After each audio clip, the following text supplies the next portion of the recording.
What's going on, guys? Lon here from Android Authority, and the Note series has become one of Samsung's most popular line of smartphones, and we've got the latest one in the house. This is your unboxing and first impressions of the brand new Samsung Galaxy Note 5. So the first thing you're going to notice with the box is it looks just like the Samsung Galaxy S6 box. So they've completely done away with those fake wood boxes from before, and now you just have a clean white box with the Galaxy Note 5 branding on the front in big bold letters and some callouts on the rear for the specs, which we'll go over in a second. Opening the box, you'll be greeted immediately by the Note 5 wrapped in a plastic sleeve. But before we get into all of that, let's take a look at what else you get inside the box. Underneath is a quick start guide for getting started quickly that you can choose to read if you want, but most likely you probably won't.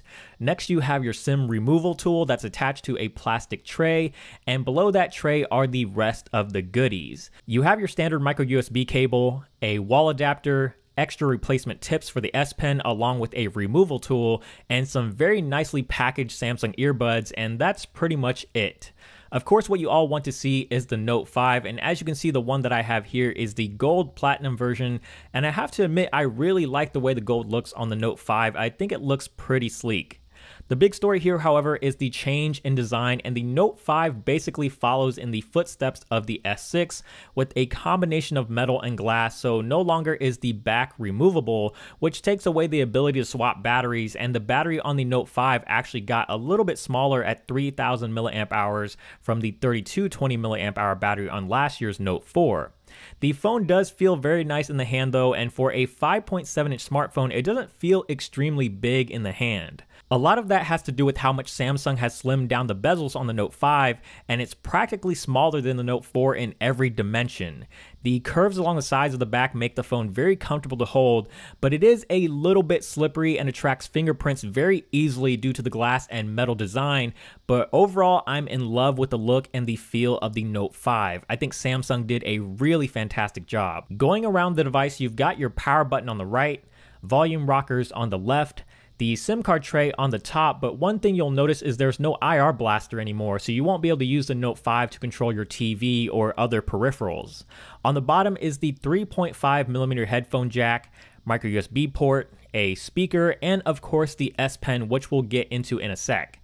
Continuing onto the back, there's a 16 megapixel camera along with the heart rate sensor, and it's the same camera sensor from the S6, so you can probably already expect some really great quality photos from the Note 5.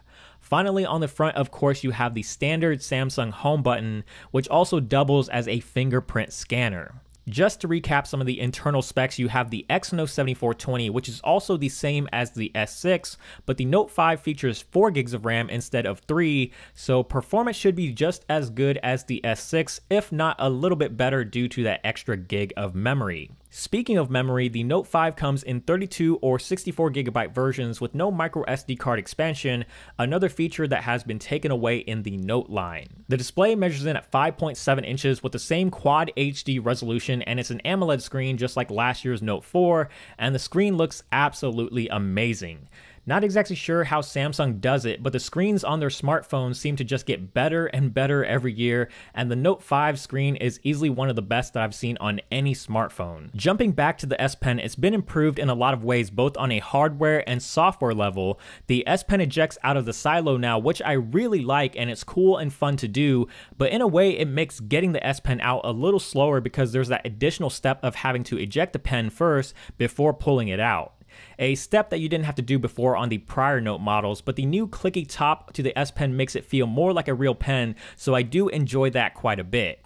You still have air commands to create memos, write on the screen, and take notes just like before, but now you have the ability to add a couple of app shortcuts, which I think is really useful, and the new screen off memo is also a very handy feature when you need to quickly jot something down, and the cool thing about it is it'll automatically save the note for you once you reinsert the S Pen. But that is really it, guys, for this quick unboxing and first impressions. Josh will be doing the review of the Note 5, so make sure you stay tuned for that and subscribe if you haven't already so you don't miss out when it goes live. And don't forget to check out the website as well for more in-depth coverage because we are your source for all things Android.